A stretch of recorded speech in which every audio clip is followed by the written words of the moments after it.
Welcome back to Pretty Creative Stuff. Today I'm going to tell you how to make banana sushi. It's nothing like real sushi, but it's a lot of fun and it's pretty easy to make. First, I need to give you a little bit of history about my experience with bananas.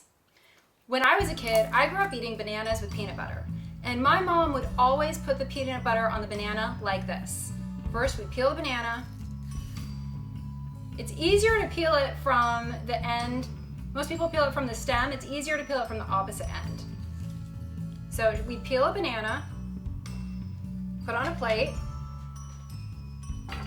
get a knife, cut it in half again,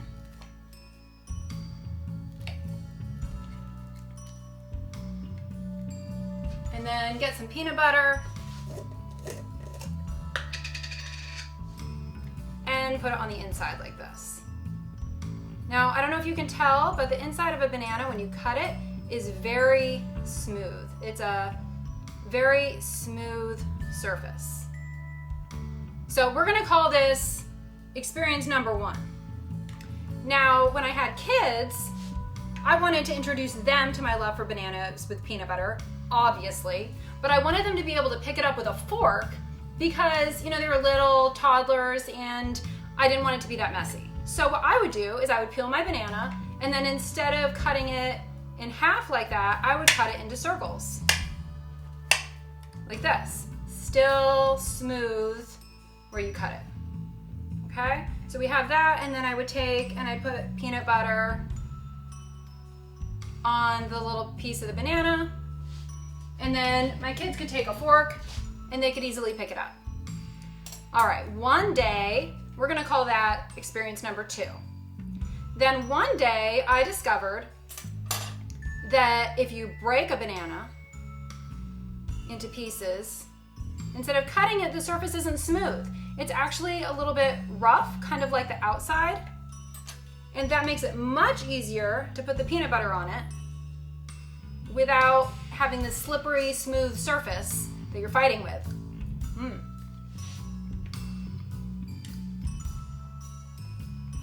So when my kids would ask for a banana with peanut butter, up until a couple months ago, this is what I would do. I would unpeel a banana and I would break it into pieces instead of cutting it into pieces. Then, one day my kids actually asked my husband for a banana with peanut butter, and he is the one who invented banana sushi. He came up with 2 ways to put peanut butter on a banana that is way better than anything I came up with. So I can't really take credit for this. He's the man behind the camera. So his first way was that we would just take a banana and we'd slather peanut butter on top. It's so brilliant in its simplicity. I mean, really, why all this time?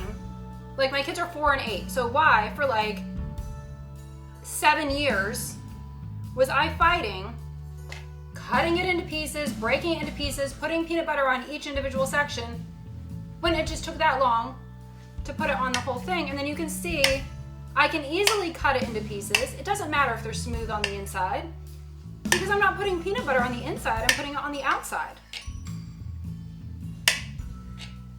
And then we like to call this the Cheshire Cat smile. That's my husband's first way to make a banana with peanut butter. If you want to make it a little fancier, you can easily put sprinkles or chocolate chips, fresh fruit, whatever you want on top. Crushed cookies, I don't know if you want it healthy or not. Oh, and sometimes I'll make it a little fancy, like for December, I'll try to make a candy cane. Kind of sort of looks like a candy cane. Now we get to banana sushi. This is a little bit harder than my husband's first option for making a banana with peanut butter, but it's a lot easier than what I used to do by breaking a banana into pieces, and it's a lot more creative and looks pretty cool. So for banana sushi, you need 1 banana and whatever kind of spread you like. I've been talking about peanut butter through this whole thing because I love bananas with peanut butter, but you could use almond butter, you could use your favorite nut-free butter if you have a nut allergy, whatever you like. So first,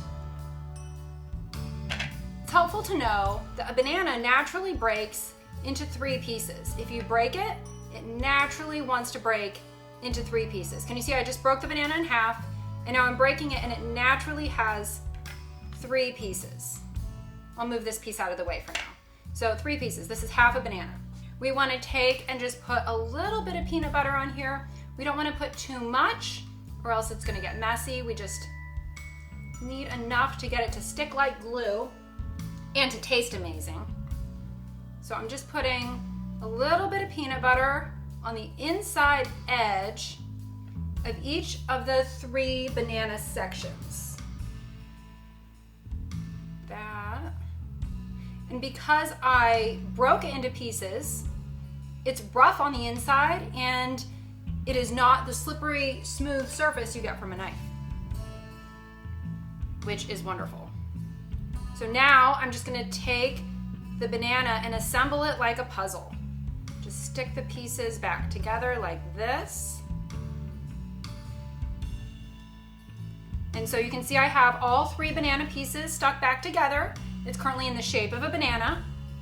And to make it sushi, what we're going to do is cut it into pieces like this. You could probably call this banana pinwheels or something. It wouldn't have to be called sushi, but banana sushi is kind of a fun name that we like. That's what we call it in our house. And it looks so pretty. I'm just gonna eat this one. It's hard to lay an end piece flat. And there you have it, banana sushi. Chopsticks are completely optional.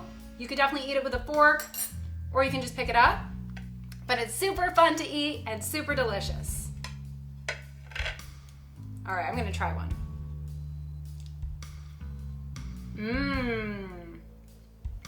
Tell me in the comments, what's your favorite way to eat a banana? Do you like to just eat it by itself? Do you put something on it, like peanut butter? Or are you gonna try banana sushi? Let me know. Be sure to like and subscribe and ring the bell to make sure you're notified about future videos. Bye! Thanks for watching Pretty Creative Stuff. This is really good.